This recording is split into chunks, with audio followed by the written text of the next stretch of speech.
విత్తనం శక్తివంతమైనదైతే ఎక్కడైనా కూడా మొలకెత్తగలదు.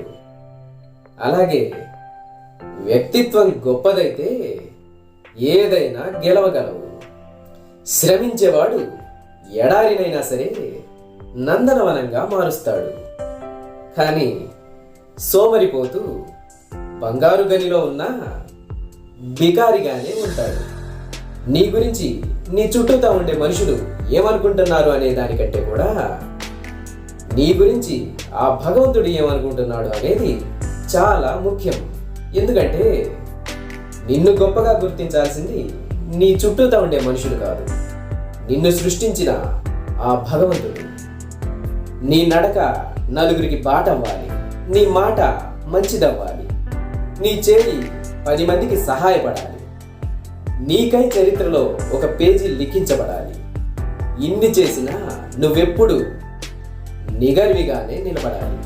నిన్నటి న్యూస్ పేపర్ నేడు వేస్ట్ పేపర్గా మారవచ్చు, కానీ రేపటి చరిత్రను చూపించే సాక్ష్యం కూడా ఆ వేస్ట్ పేపరే అవుతుంది. అవసరం లేదని దేనిని వదిలేయకండి. ఆపదలో ఉన్నప్పుడు అదే నీకు అస్త్రంగా ఉపయోగపడుతుంది. నవ్వుతూ చేసిన పాపాలు ఏడుస్తూ అనుభవించక తప్పదు. నిన్ను శిక్షించే శక్తి ఎదుటి వారికి లేకపోవచ్చు, కానీ ఏదో ఒక రోజు కాలం నిన్ను ఖచ్చితంగా శిక్షిస్తుంది.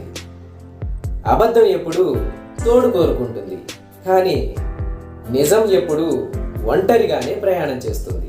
ఎందుకంటే నిజానికి ధైర్యం ఎక్కువ.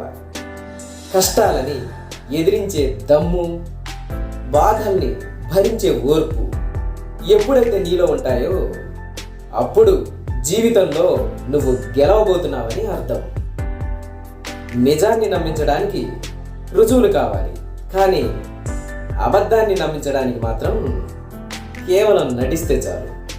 నమ్మకం అనేది ఏర్పరచుకోవడానికి కొన్ని సంవత్సరాలు పట్టవచ్చు, కానీ కోల్పోవడానికి మాత్రం ఒక క్షణం చాలు.